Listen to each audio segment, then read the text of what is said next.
Namaste everyone, this is Madhuri here from Madhuri Yoga. A lot of times people ask me, I am a beginner, I don't know where to start my yoga journey. Or they say, I want to lose weight, I want to become more flexible, I want to improve my posture. Can you please give me a list of asanas to practice? Or even more, I have this health issue, I have that health issue, I don't know what to practice. So please guide me. So in all these circumstances, the only answer that I always give is start practicing Surya Namaskar. So Surya Namaskar is a beautiful sequence, beautiful vinyasa consisting of 12 steps. So this will engage every body part starting from your head till your toes. So it is like a one-stop solution for all of your health issues. And most importantly, this can be practiced by beginners as well. In this video, we shall break down Surya Namaskar into simpler steps and we will see how beginners can start off their yoga journey by practicing Surya Namaskar in a very easy manner. So keep watching.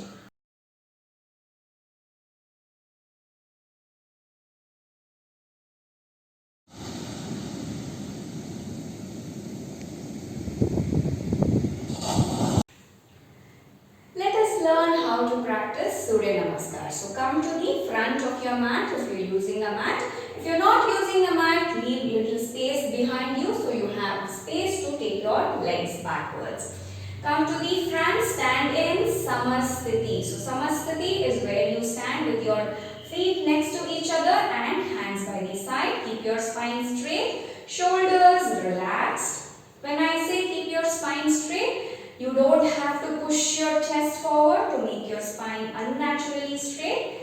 Keep it naturally straight and relaxed. Remember, Surya Namaskar has 12 steps. In the first step, bring your hands in front of your chest into Namaskara Mudra. This is called Pranamasana. Some people have the habit of crossing the thumbs. You don't have to do that. Keep the thumbs right next to each other and parallel. The next step is Hasta Uttanasana. Raise your hands up. Keep your palms parallel to each other, looking towards each other. Push your waist forward. The next step is Padahastasana. Slowly bring your hands down. Try to touch your feet. If you are not able to touch your feet, that is completely alright.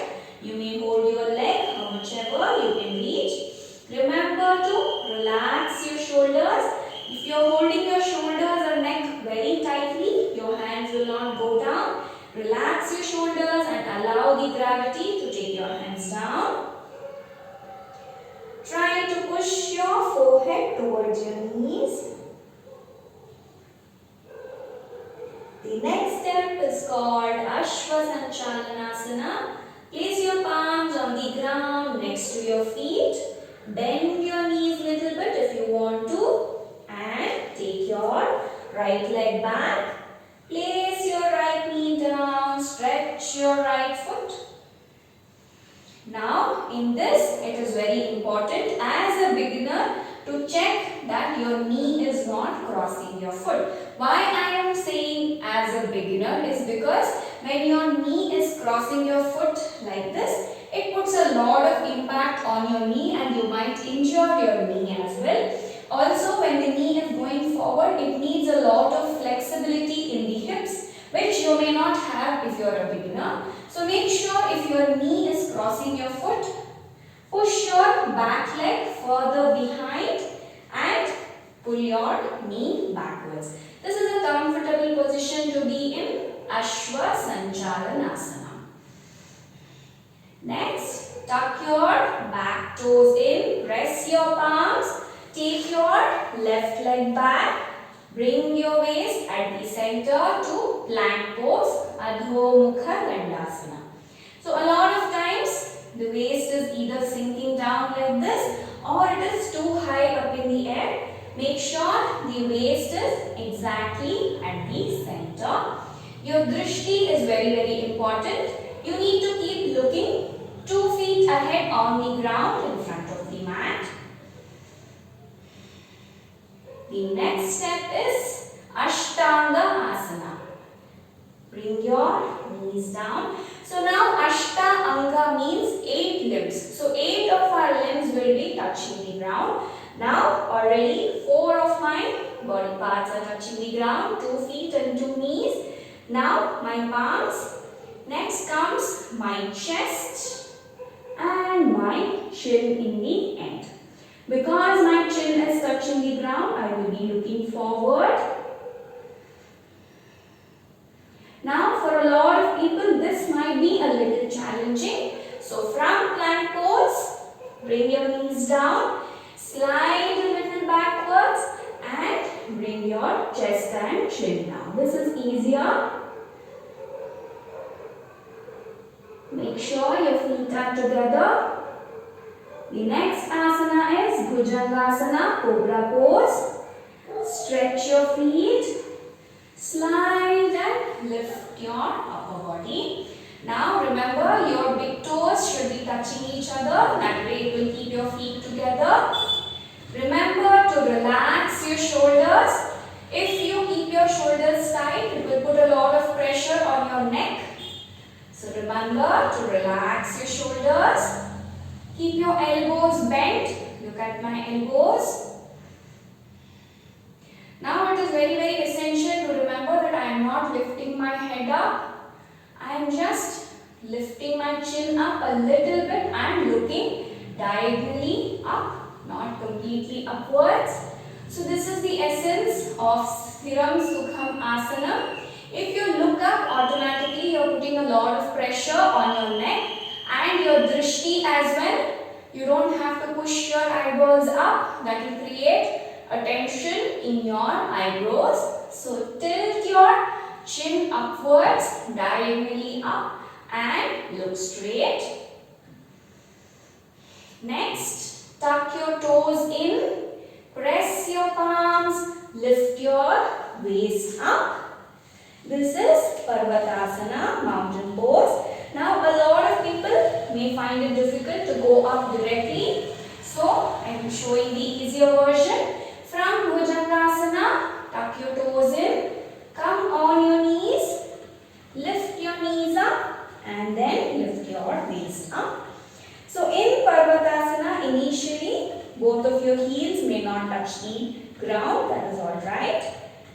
Make sure you are pushing your head between your shoulders. Try to look at your belly button region. Walk 2 inches forward. That way you are making your heels come down. Keep your spine straight. Now from here we shall be going to Ashwa Sanchalanasana. Remember in Ashwa Sanchalanasana, your foot should come exactly in between your palms. So initially it might be a little difficult. So what can we do? Lift your leg up a little bit. Fold your knee, create the momentum and bring your foot forward. Place your foot exactly between your palms and stretch your left foot completely. Again remember, the right knee should not be crossing the right foot. So if your leg is crossing your foot, remember to push the back leg and make the knee straight. So this is a comfortable position to be in. We are back to Ashwa Sanchalanasana. Next, tuck your back toes in, lift your knee up, bring your left leg forward, touch your feet again if it is possible. Relax your shoulders. Try to take your forehead towards your knees. In the next step, raise your hands, come up, bend backwards, palms facing each other. Push your waist forward.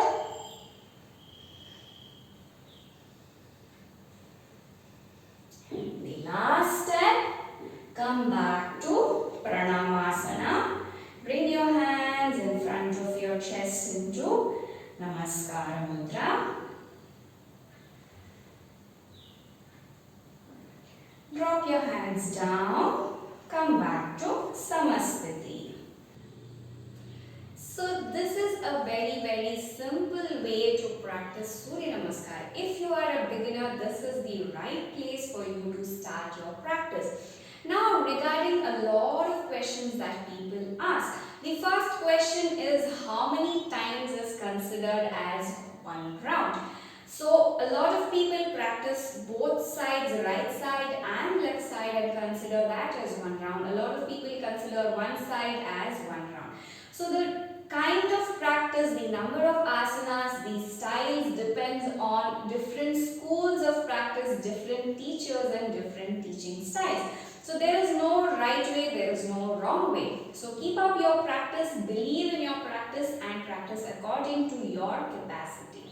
Remember, it is not about how many rounds that you can do, it is always about how well you can practice.